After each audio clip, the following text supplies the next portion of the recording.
Tamil YouTube வரலாற்றிலேயே முதன்முறையாக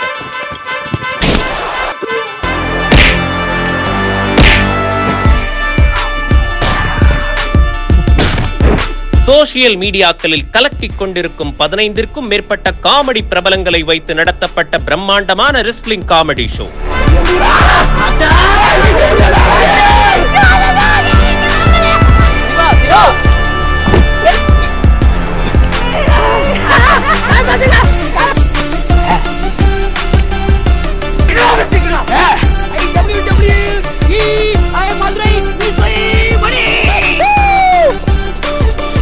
தினமும் மாலை 7 மணிக்கு உங்கள் ரியல் ஒன் ஜாலி யூடியூப் சேனலில் பார்த்து சிரித்து மகிழ தவறாதீர்கள். அதாவது என்னன்னு சொன்னால், சவுக்கு சங்கர் தொடர்ந்து திமுகவை எதிர்த்து பேசிட்டு வராங்க. அப்போது கடைசியாக அந்த போலீஸ் எதிர்த்து பேசினார்ன்றது தான் வழக்கு. நீங்கள் அந்த போலீஸை எதிர்த்து பேசினார்ன்றதுக்காக மட்டும் வழக்கு தொடுத்துருந்தீங்கன்னா இப்படி நம்ம பேசிட்டு பெரிய அளவுக்கு பேச போகிறது இல்லை. ஆனால் அலுவலகத்தையும் பூட்டை உடைக்கிறாங்க, வீட்லேயும் பூட்டை உடைச்சிட்டு போய் சோதனை பண்ணுறாங்க. சோதனை பண்ணும்போது யார் கூட இருந்தாங்க? யாராவது இருக்கணுமா இல்லையா? நீங்களா எடுத்துகிட்டு வந்து வச்சுட்டு நீங்களா எடுத்துகிட்டு போயிட்டீங்க. இதெல்லாம் அப்போ யாரெல்லாம் அரசுக்கு எதிராக பேசுகிறாங்களோ அவங்கள நாங்கள் என்ன வேணால் பண்ணுவோம், இனி யாரும் நீங்கள் பேசக்கூடாது, இதுதான் எங்களுடைய நீதி அப்படின்னு சொல்கிறது தான் திராவிட மாடல் அரசினுடைய. ஒரு மீடியாவை ஆரம்பிச்சுட்டு நீ அதில் ஜாஃபர் சாதிக்கை பற்றி போதைப் பொருள் பற்றி நீ பேசுறியா? உங்கள் வீட்டிலே போதைப் பொருள் எடுக்கிறப்ப நீதிமன்றத்தில் நிரூபிக்கப்படாத ஒரு விசாரணை சிறையாளி தான். அப்படிங்கும்போது அவரை அடிப்பது என்பதே அந்த சிறை மேனுவல்ன்றாங்க பார்த்தீங்களா, சிறை விதிக்கு எதிரானது. அப்படி இருக்கும்போது இப்படி அடித்து கையை உடைச்சிருக்காங்கன்னா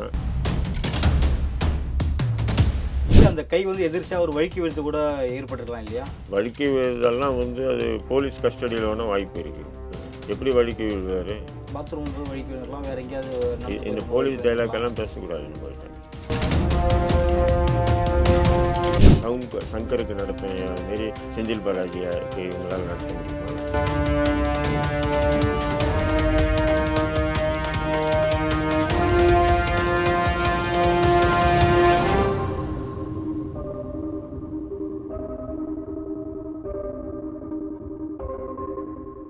ரியல் ஒன் வாய்ஸ் நேயர்களுக்கு வணக்கம். இன்றைய நேர்காணலுக்காக நம்முடன் இணைகிறார் இந்திய தேசிய லீக் கட்சியின் தலைவர் திரு தடா ரஹீம் அவர்கள். வணக்கம் சார். சுமார் 10 மணி நேரம் சவுக் சங்கர் வீட்டிலையும் ஆஃபீஸ்லையும் ரைடு நடத்தப்பட்டிருக்கு. இதில் முக்கிய ஆவணங்கள்லாம் கைப்பற்றப்பட்டிருக்கு. இது எப்படி பார்க்குறீங்க சார்? ரைடு நடத்தியிருக்காங்க. முக்கிய ஆவணங்கள்னு சொன்னால் செல்ஃபோனு, லேப்டாப்பு, வீட்டில் செலவுக்கு வச்சிருந்த காசு, இதெல்லாம் முக்கிய ஆவணங்களா? சொல்லுங்கள். ஒரு வீட்டில் இன்றைக்கி இருக்கக்கூடிய ஒரு எல்லா விஷயமும் இது கூட எக்ஸ்ட்ரா ஃபிட்டிங் பார்த்திங்கன்னா கஞ்சா எடுத்து தான் சொல்கிறாங்க. அதுதான் முக்கிய ஆவணம் அவங்களுக்கு. அவங்க எதை நோக்கி வந்தாங்களோ அது யாராவது கஞ்சா எடுத்துமே வீட்டில் வச்சுருப்பாங்க.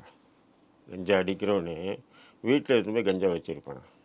சிகரெட்டில் சுருட்டி வைக்கப்பட்டதாக சொல்கிறாங்க. முதல்ல கஞ்சாவை சிகரெட்டில் போட்டு அடிக்க மாட்டாங்க. கஞ்சாவை பீடியில் போட்டு தான் அடிப்பாங்க. எல்லாமே போய் தம்பி, எல்லாமே போய். அதாவது என்னன்னு சொன்னால், சவுக்கு சங்கர் தொடர்ந்து திமுகவை எதிர்த்து பேசிட்டு வராப்புல. அப்போது கடைசியாக அந்த போலீஸை எதிர்த்து பேசினார்ன்றது தான் வழக்கு. நீங்கள் அந்த போலீஸை எதிர்த்து பேசினார்ன்றதுக்காக மட்டும் வழக்கு தொடுத்துருந்தீங்கன்னா இப்படி நம்ம பேசிட்டு பெரிய அளவுக்கு பேச போகிறதில்லை. ஆனால் அதன் பிறகு அரசு பழிவாங்கும் நடவடிக்கையாக தான் இது எல்லாத்தையும் நீங்கள் பார்க்கணும். நீங்கள் ஏன்னு சொன்னால், தொடர்ந்து சவுக்கு மீடியாவில் போதைக்கு எதிராக பேசிட்டு வர ஜாஃபர் சாதிக்கு அது திமுக அரசினுடைய தொடர்புகள் எல்லாத்தையுமே பேசிட்டு வரும்போது அப்போது நீ போதைக்கு எதிராக பேசினா உன்னை பார் எந்த வழக்கில் கைது பண்ணி உன்னை பார் நாங்கள் என்ன பண்ணுறோம். ஏன்னு சொன்னால், நேற்று அலுவலகமும் சீல் உடைக்குது, யாருமே கூட இல்லை. இது வீட்லேயும் பூட்டை உடைச்சி தான் 2 அலுவலகத்தையும் பூட்டை உடைக்கிறாங்க, வீட்லேயும் பூட்டை உடைச்சிட்டு போய் சோதனை பண்ணுறாங்க. சோதனை பண்ணும்போது யார் கூட இருந்தாங்க? யாராவது இருக்கணுமா இல்லையா? நீங்களா எடுத்துகிட்டு வந்து வச்சுட்டு நீங்களா எடுத்துகிட்டு போயிட்டீங்கன்னா சொல்லுங்கள். இல்லை அரசு அதிகாரி கூட வந்தாருன்னா எல்லாம் உங்கள் சிஸ்டம் தானே. அது வட்டாட்சியராக இருக்கட்டும், இல்லை நகராட்சியராக இருக்கட்டும், அவரும் உங்கள் ஒரு குழுவில் ஒரு நபர், அந்த சிஸ்டத்துக்குள்ளே ஒரு நபர் தானே. அவர் எப்படி நீங்கள் செய்கிறத தடுக்க போகிறாரு? சொல்லுங்கள். நான் என்ன சொல்கிறேன், சரி எல்லா மீடியாவையும் எல்லாமே நீங்கள் அனுமதிக்க வேண்டியதானே சோதனைக்கு. இப்போ அங்கே நான் நின்றுட்டு, சார் நீங்கள் ஃபுல்லாக சர்ச் பண்ணுங்கள் சார், நீங்கள் வந்து பாக்கெட்டில் வச்சுருக்கீங்க கஞ்சாலாம், கஞ்சாவோ போதைப் பொருளோ இல்லை சமூக விரோதமான இது வச்சுட்டு அந்த வீட்டிலேருந்து எடுக்கிற மாதிரி இந்த அலுவலகத்துலேருந்து எடுக்கிற மாதிரி நான் பார்த்துக்கிட்டேன். ஆனால் நீங்கள் எல்லாமே சோதனை பண்ணுங்கன்னு எங்களால் ஒரு சாதாரண ஒரு பொதுமக்களால் போய் ஒரு போலீஸ்காரங்களை சோதனைக்கு வரக்கூடிய அதிகாரிகளை சோதனை பண்ண முடியுமா? சொல்லுங்கள். இப்போ இதெல்லாம் வந்து அப்போ யாரெல்லாம் அரசுக்கு எதிராக பேசுகிறாங்களோ அவங்கள நாங்கள் என்ன வேணால் பண்ணுவோம், இனி யாரும் நீங்கள் பேசக்கூடாது, இதுதான் எங்களுடைய நீதி அப்படின்னு சொல்கிறது தான் திராவிட மாடல் அரசினுடைய செயலா? யாருமே கேட்கக்கூடாது, யாருமே பேசக்கூடாது, எதிர்க்கக்கூடாது. சரி, சவுக்கு சங்கரை அந்த அதிகாரிகளை பற்றி பேசினது, அந்த பெண் போலீஸை பற்றி ஏதோ பேசினது வந்து தவிர்க்கப்பட வேண்டிய வார்த்தைகள், அது தவிர்க்காமல் பேசிட்டார். அதுக்கு உண்டான தண்டனை, அதுக்கு உண்டான வழக்கு மட்டும் போகிறது தானே நீதி. அவர் இங்கேருந்து தேனிக்கு போகும்போது அங்கே பிடிச்சிட்டு, அப்போ தமிழ்நாட்டில் கஞ்சா புழக்கம் வந்து அவ்வளோ சர்வசாதாரணமாக இருக்கா? இது முழுக்க முழுக்க அரசு பழிவாங்கும் செயலாக தான் செஞ்சுட்டு வருது. யாரும் இதை பற்றி பேசக்கூடாது, அரசை பற்றி விமர்சிக்கக்கூடாது, அரசனுடைய இயலாமையை மக்கள் விரோத செயல்பாடுகளை யாரும் வாயே திறக்கக்கூடாது. இன்றைக்கி சவுக்கு சங்கர் இல்லை, நாளைக்கு உங்களுக்கும் வரலாம், எனக்கும் வரலாம், எல்லாருக்கும் வரலாம். இதில் மத்திய அரசு ஏதாவது தலையிட வாய்ப்பு இருக்கா சார்? அவதூறு வழக்கல் இப்படியெல்லாம் போட்டு பழி வாங்குறதுக்காக மத்திய அரசு இல்லைன்னா சட்டமே சோமூட்டாக எடுக்க வாய்ப்பு இருக்கா? சட்டமே சோமூட்டாக எடுக்கும். நேற்று ஃபிலிக்ஸு வந்து ஒரு முன்ஜாமீன் கோர்றாரு. முன்ஜாமீன் வந்து எஸ்ஆர் நோன்னு சொல்லியிருக்கணும் நீதிமன்றமே என்ன சொல்கிறது, அவங்க மனசில் உள்ள கருத்தெல்லாம் வந்து சொல்கிறாங்க. இன்றைக்கி என்ன சொன்னால், ஒரு அரசு நடக்குதுன்னு சொன்னால் மெயின் ஸ்ட்ரீம் மீடியாவை அவங்க ஈஸியாக விலைக்கு வாங்கிக்கிறாங்க. பெரிய ஊடகங்களை, மாஸ் மீடியாவை வந்து அவங்க விலைக்கு வாங்கிறாங்க. என்ன விலைக்குனா காசு கொடுத்து வாங்குறாங்களா? இல்லை, விளம்பரம் கொடுத்தா, அரசு விளம்பரம் கொடுத்தாவே அவங்களுக்கு அது மிகப்பெரிய தொகை. ஏன்னா மாதம் 20 லட்சம் 25 லட்சம் 50 லட்சம் சம்பளம் கொடுக்குறாங்கல்ல. அப்போ அவங்களால வந்து அதை சரி கட்டுறதுக்காக அவங்க என்ன பண்ணுறாங்கன்னா இந்த மாதிரி பண்ணுறாங்க. கவர்மெண்ட்டு, அதாவது எந்த அரசு ஆளுதோ அந்த அரசுக்கு ஒத்து ஓதணும். மத்திய அரசாகட்டும், மாநில அரசாக இருக்கட்டும், அப்படியே அதுக்கு எதிர்த்து அது எந்த விஷயமும் வந்து அவங்க வந்து வெளியிட மாட்டாங்க. அவங்களுக்கு வந்து எல்லா இதுவும் வருது வசதி.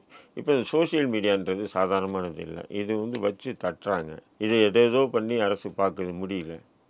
அப்போது அந்த சோசியல் மீடியாவை ஒழிச்சிட்டோன்னு சொன்னால் அப்போ வந்து அரசு என்ன சொல்லுதோ அதுதான் செய்தி. இப்போ இந்தியாவில் எடுத்துங்க, ஆஸ்தக்கு, டைம்ஸ்னு பெரிய பெரிய மெயின் ஸ்ட்ரீம் மீடியா எல்லாமே பாஜகனுடைய பைக்குள்ளே போய் உட்காந்துட்டு இருக்குது.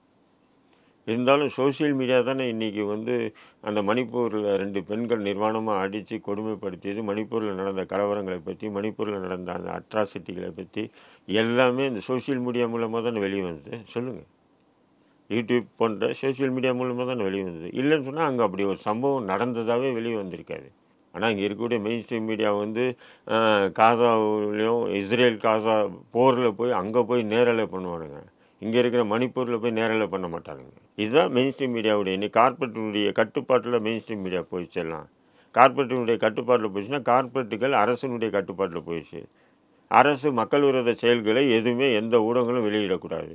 இது மீறி வெளியிடுறது யார்? உங்களை மாரி சாதாரணமாக யூடியூபர்ஸ் தான். இதை ஒழுங்குபடுத்தி இதை ஒடுக்கணும். இதுதான் இன்றைய அரசினுடைய நவீன தத்துவமாக இருக்குது. அதுக்கு இன்றைக்கி சவுக்கு சங்கரை பலியாக்கியிருக்காங்க. இப்போ சவுக்கு சங்கரை தொடர்ந்து ஃபிளிக்ஸு, நீங்கள் இப்போ நீங்கள் ஒரு இது போடுறீங்க, வீடியோ பொறுப்பு துருப்புன்னு போடுறீங்க, இதில் பேசக்கூடிய நபரை சார்ந்தது தான் அப்படின்னு. அப்படி இருக்கும்போது அது ஃபிளிக்ஸ் சங்கர் பேசினான்னு சொன்னால் தவறு தான். அதுக்குண்டான வழக்கு, அதுக்குண்டான தண்டனை. அது ஃபிளிக்ஸையும் அரெஸ்ட் பண்ணோம். எச்சரிக்கை, இனி எந்த யூடியூப்காரனும் கூப்பிட்டு வச்சு அரசுக்கு எதிராக எவனா பேட்டி கொடுக்குறேன்னா எடுக்கக்கூடாது. நீங்கள் அரசுக்கு எதிராக பேசுனா வாய் தர எடுக்கக்கூடாது, இன்டர்வியூ எடுக்கக்கூடாது. நீங்கள் அது இல்லாமல் அரசுக்கு சாதகமான விஷயங்களுக்கு இன்டர்வியூ எடுக்கணும். அப்படிப்பட்ட நபர்களை கூப்பிட்டு வச்சு இன்டர்வியூ எடுங்க. இல்லைன்னு சொன்னால் உங்களுக்கும் ஃபிளிக்ஸு போன்றது தான், அதாவது ரெட்ஃப்ளிக்ஸ் ஃபிளிக்ஸ் போன்ற ஒரு நிலை தான் உருவாகும் அப்படின்ற ஒரு விதமான ஒரு எச்சரிக்கை வந்து இது நிச்சயமாக வந்து பார்த்தீங்கன்னு சொன்னால் இது மனித உரிமை மீறல் மட்டும் இல்லை, இதை ஊடக அறத்துக்கு எதிரான ஒரு செயல். அடக்குமுறையை மாநில அரசு கையாளுது. இது நிச்சயமாக வந்து அந்த மாநில அரசுக்கு மிகப்பெரிய கெட்ட பேர் வரும். இன்றைக்கி சவுக்கு சங்கர், நாளைக்கே லிஸ்ட்டு பெருசாகிட்டே போகலான்னு சொல்கிறீங்களா சார்? நாளைக்கு யாரெல்லாம் வரது? இல்லை, நேற்று சவுக்கு சங்கர், இன்னைக்கு ஃபிளிக்ஸு, நாளைக்கு சொல்லுங்கள். நாளைக்கு யாருமே திமுக அரசோட லிஸ்ட்டில் யாரெல்லாம் இருக்க வாய்ப்பு இருக்குது சார்? நீங்கள் யாரெல்லாம் நினைக்கிறீங்க? யார் யார் இருக்காங்கன்றது இல்லை, அது நானாக கூட இருக்கலாம். யார் யாருன்றது இல்லை, அவங்க யாரை நினைக்கிறாங்களோ அவங்கள தூக்கி போட்டு முடக்குப்பாங்க. யாரை வேணால் செய்வாங்க, யார் வேணும் மீது வேணாலும் கஞ்சா வழக்கு போடுவாங்க.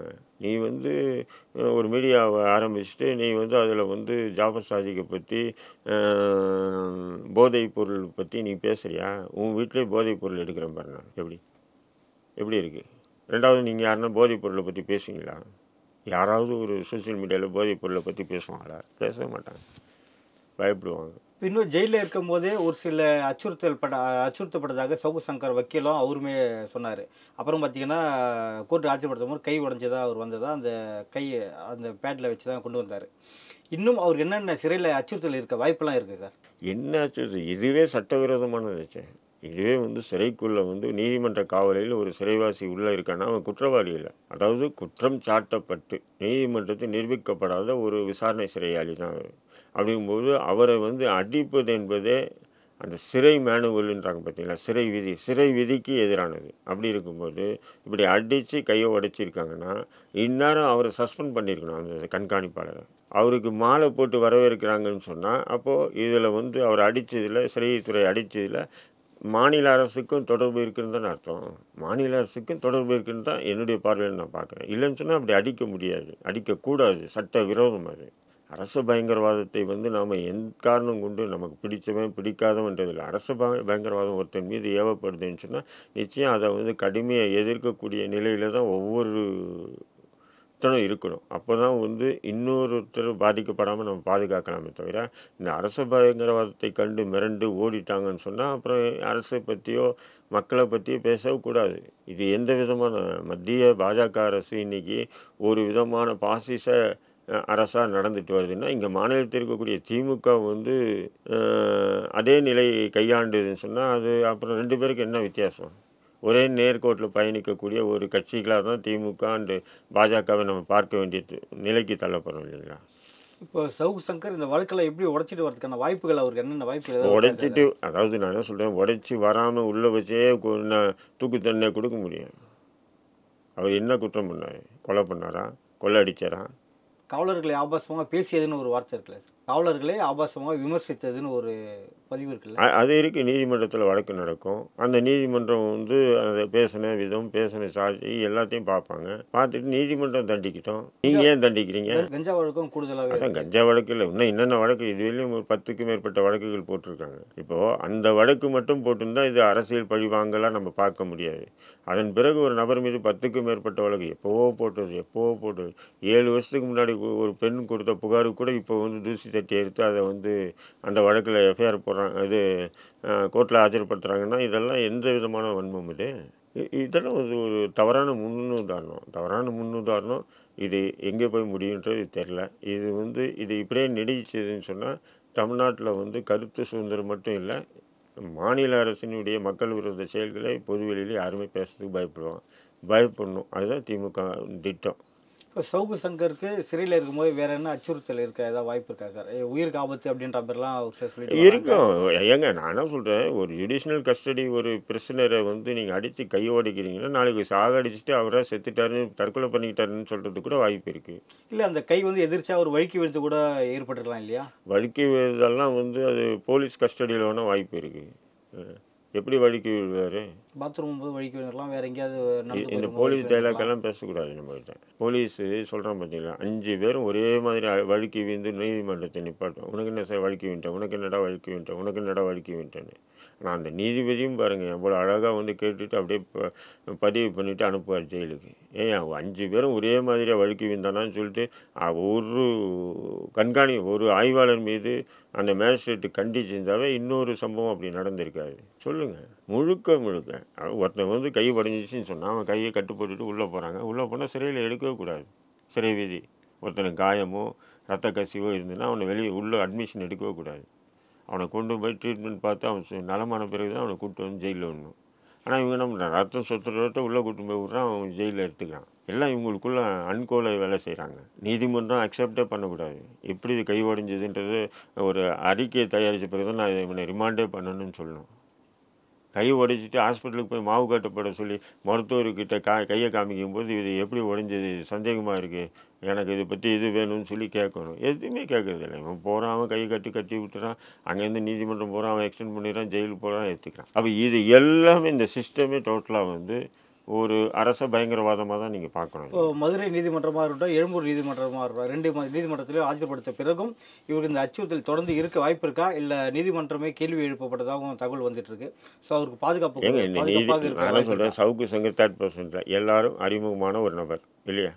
அது போன்ற நபருக்கே இப்படி ஒரு நிலை ஏற்படுதுன்னா எத்தனை அப்பாவிகள் இது போன்ற கண்காணிப்பார் செந்தில் போன்ற சூப்பரண்டால் எத்தனை அப்பாவிகள் பாதிக்கப்பட்டிருப்பாங்க, எத்தனை அப்பாவிகள் வந்து மன உளைச்சல் ஏற்பட்டு மரணிச்சிருப்பாங்க, எத்தனை அப்பாவிகள் கைகால் உடைச்சிருப்பானுங்க சொல்லுங்கள். ஒரு நல்ல ஒரு அறிமுகமான எல்லாருக்கும் தெரிஞ்ச ஒரு நபருக்கே இந்த நிலைன்னு சொன்னால் பாருங்கள். 1999 நாங்கள் சிறையில் இருக்கும்போது எங்களையும் இப்படி தான் 100 நாள் அடித்து கை காலை உடைச்சானுங்க. அதே சிறைத்துறை தான். அன்றைக்கும் அதே சிறைத்துறை சொல்லுது நாங்கள் ஜெயிலில் யாரும் அடிக்கலைன்னு சொல்லிச்சு. இன்றைக்கும் அதேமாரி சிறைத்துறை சொல்லுது நாங்கள் யாரும் அடிக்கலை அப்படின்னு சொல்லுது. அடிச்சுட்டு அடிக்கலைன்னு சொல்லுவது தான் சிறைத்துறையினுடைய வாக்குமூலம். இதை உறுதிப்படுத்துறதுக்கு நம்ம என்ன விட்னஸ் நம்ம கொண்டு வரணும் சார்? எப்படி கொண்டு வர முடியும்? இப்போ ஜெயிலில் வந்து சங்கரை அடித்தாங்கன்னு வைங்களேன். சங்கரை அடித்தாங்கன்னா சார் சங்கரை அடித்தாங்க சார் நாங்கள் பார்த்தோம் சார்னு எந்த கைதி வந்து தைரியமாக ஒன்று சொல்லுவான்? கைதி தான் சொல்லலாமா? அவங்களே சொல்லக்கூடாது என்ன துன்புறுத்தப்பட்டாங்க நான் இப்படி சொன்னால் வந்து பொய் சொல்கிறாப்புல 4 சாட்சியை கொண்டு வருவாங்க, 40 சாட்சியை கொண்டு வருவாங்க கைதிகளை. என்ன பண்ணுறது சொல்லுன்னு சொன்னால், ஐயா இவர் வந்தாரையா ஒரு அதிகாரிகள்லாம் வேலை செய்யறது வந்து கண்ணம்னு அசிங்கமாக திட்டினாரியா, அதிகாரி சொன்னால் இப்படியெல்லாம் திட்டாதுன்னு சொன்னாரியா, அவராக போய் செவுத்துல இடித்து கையை உடைச்சிட்டாரியா, நான் செத்துறேன் தற்கொலைக்கு முயற்சி பண்ணாரியான்னுவான். 4 இல்லை 40 இல்லை 4000 கைதி கூட 400 கைதி கூட வந்து சாட்சி சொல்லுவான். யாருக்கு? சங்கருக்கு எதிராக. ஆதரவாக ஒரு பையன் சொல்ல மாட்டான். ஏன்னு சொன்னால் அவன் ஜெயிலில் இருக்கணும். சிறையில் சிசிடிவி கேமராலாம் கிடையாது சார்? சிசிடிவி கேமரா கேட்டில் இருக்கும், வால் பாரா வெளியே யாரும் தப்பிச்சு போகாத அளவுக்கு அந்த சிசிடிவி கேமரா இருக்கும். உள்ளெல்லாம் வைக்கிறதுக்கு அனுமதி இல்லைல்ல சிறையில். இப்போ அமைச்சர்களும் ஒரு சில குற்றச்சாட்டுக்காக ஜெயிலில் இருக்காங்க. இப்போ அவங்களுக்கும் இது போல் துன்புறுத்தல் ஏற்பட வாய்ப்பு இருக்கா சார்? அவங்க ராஜா மாரியே இருக்காங்க. ஐஃபோனில் வந்து பேசிக்கிட்டு குடும்பத்தார்கிட்டையும் முதல்வர்கிட்டையும் அவங்க யார் யார் தமிழ்நாட்டில் யார் யார்கிட்ட பேசணுமோ அத்தனை பேர்கிட்ட பேசிட்டு உல்லாசமாக இருக்காங்க, ராஜபோகமாக இருக்காங்க. அவங்களுக்கே இந்த நிலை நடக்குது சொல்லுங்கள். என்ன சார், பல கோடி ஊழலில் போயிருக்காங்க, முறைகேட்டில் போயிருக்காங்க சார். இவர் சின்னதாக பேசுனதுக்கே இவருக்கு அவர் 8% எம்எல்ஏவாக இருக்கார், அமைச்சராக இருந்தார். இப்போ தான் அமைச்சர் பதவி போயிருக்கு, நீக்கியிருக்காங்க. ஆளுங்கட்சியினுடைய நபர், சர்வ வல்லமையும் படைத்த ஒரு நபர். அவர்கிட்ட யாராவது வாலாட்டுவாங்களா? வாட்டர்ஸோ இல்லை காவல்துறையோ? இன்றைக்கி சங்கருக்கு நடத்த அதுமாரி செந்தில் பாலாஜிக்கு இவங்களால் நடத்த முடியுமா? அவர் நல்ல ஒரு 5 ஸ்டார் ஹோட்டல் சாப்பாடு மாரி அங்கேயே 5 ஸ்டார் ஹோட்டல்னால் வெளியிலேருந்து சாப்பாடு வராது சிறைக்குள்ளே. அங்கேயே ஒரு நல்ல சமையல்காரனை கூப்பிட்டு வந்து அவங்களுக்கு மட்டும் ஸ்பெஷலாக சமைச்சு சாப்பிட்டுட்டு ஜாலியாக இருக்கார் அவர். பேர் தான் சிறை அவருக்கெல்லாம். சிறைன்னா இப்போ சங்கரை போன்ற அரசு அடக்குமுறைகளுக்கும் அரசினுடைய மக்கள் விரோத செயல்பாடுகளை எதிர்த்து யார் போராடி ஜெயிலுக்கு போனால் அவனுக்கு தான் ஜெயில் மாரி இருக்கும். அத்தனை கஷ்டங்களும் கொடுப்பானுங்க. இப்போ இது போல் அடக்குமுறைகளை வைத்து இந்த சோசியல் மீடியாக்களை முடக்க முடியும்னு நினைக்கிறீங்களா? அப்படி பார்க்குது மத்திய அரசும் அப்படி நினைக்கிது, மாநில அரசுகளும் அப்படி நினைக்கிது. மத்திய அரசு அதான் நினைக்கிது. என்னடா பண்ணுறது, மெயின் ஸ்ட்ரீம் மீடியா விலை கொடுத்து வாங்கிட்டோம். NDTV மட்டும் பாஜகவுக்கு எதிராக இருந்தது, அதையும் கூட அதானி வாங்கிட்டாரா இல்லையா? முடிஞ்சுது, அப்பா சந்தோஷமாகிடுச்சு. அப்புறம் பார்த்தா மெயின் ஸ்ட்ரீம் மீடியா எப்படி ஆச்சுன்னா சோசியல் மீடியா எப்படி இருக்குது. அப்போ சோசியல் மீடியா என்ன பண்ணால் விருது அறிவித்தார், யூடியூப்புக்காக விருது. அதாவது யூடியூப்பில் சிறந்து விளங்கக்கூடியவர்களுக்கு அதில் ஒரு 40 பேரை கூப்பிட்டு விருதெல்லாம் கொடுத்து அவங்களையும் கவர் பண்ண பார்த்தாரு யார்? பாஜக. கடைசியாக பார்த்தா ஒரு 400 யூடியூப் உருவாகிடுச்சு. இப்போ 400 விலை வாங்கினா 4000 உருவாயிடும் அப்படின்னு சொல்லிட்டு இப்போது இதுக்கு என்ன பண்ணுறது ஏது பண்ணுறது? இது யூடியூப் உண்மையிலே இந்த யூடியூப் நிறுவனம் இந்தியாவில் இருந்துன்னா எப்போ இதை வந்து தூக்கிட்டு இருப்பாங்க? இல்லை பேன் பண்ணுறதுக்கான வாய்ப்பு இருக்கலாம் சார். பேன் பண்ணுறதுக்கான வாய்ப்புகள் இருக்கும் இல்லையா? அநேகமான வாய்ப்பு இல்லை. அது வந்து இருந்துன்னு சொன்னால் அது சர்வதேச பிரச்சனை ஆகிடும் இல்லைங்களா? யூடியூப்பை பேன் பண்ணாங்கன்னு சொன்னால் இந்தியாவில் அது சர்வதேச பிரச்சனை நிச்சயம் வந்து பெரிய அளவுக்கு ஆகிடும். அதனால் அது வாய்ப்பு இல்லாமல் இருக்குது. நீங்கள் நினைச்சாலும் யூடியூப் உருவாக்கலாம், நான் நினச்சா உருவாக்கலாமா இல்லையா? அப்போ உருவாக்கி நம்முடைய கருத்துக்களை, மக்கள் விரோத செயல்பாடுகளை, அரசினுடைய அடக்குமுறைகளை நம்ம வெளியிட்டுக்கிட்டே வரும்போது அப்போது மக்கள் வந்து இன்றைக்கி வந்து மெயின் ஸ்ட்ரீம் மீடியாவை விட யூடியூப் தான் எனக்கு ரீச் ஆகுது சொல்லுங்கள். ஒரு தந்தி போன்ற பெரிய டிவி ஒரு வீடியோ போட்டு இதில் போடுறான், யூடியூப்பில் போடுறான்னு வைங்களேன், அதில் வந்து கணக்கில் தானே போகுது. சாதாரணமாக நீங்கள் உட்காந்து எடுக்கக்கூடிய வீடியோ வந்து 100K 200K 300K எல்லாம் போகுது இல்லையா? இப்போ இந்த வெஜ்னஸ் வந்து மெயின் ஸ்ட்ரீம் மீடியாவுக்கும் இருக்குது. நாம் வந்து மாதம் ஒரு 50 பேர் வேலை இருக்கோம், மாதம் 10 லட்சம் 20 லட்சம் சம்பளம் கொடுத்துட்டு இருக்கோம். இவங்க பாட்டுக்கு யாரோ ஒரு யூடியூப் ஆரம்பித்து அவங்க பாட்டுக்கு லேக்ஸ்க்கு எண்ணெய்களை வியூவர்ஸ் வாங்கி சம்பாதிக்கிறாங்களா அப்படின்னு அந்த ஆதங்கம் இருக்கும்.